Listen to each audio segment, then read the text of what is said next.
একটা ব্রিজ, এই যে নতুন ব্রিজ প্রায় অনেকটা কমপ্লিট হয়ে গেছে, ওদিকটা কমপ্লিট হয়নি। এটা চর মা, হ্যাঁ যখন বন্যা হয় তখন চলেই যায় যে শুরু হয়েছে গঙ্গা,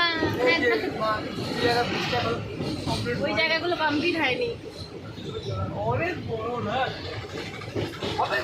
এইটাই দিয়ে চলে গেছে বাংলাদেশে।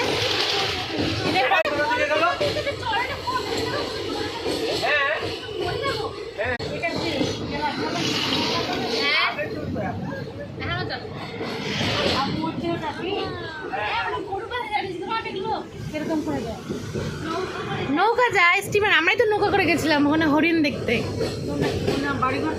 বাড়িঘর আছে, লোকজন আছে, থাকে সবাই স্কুল কলেজে।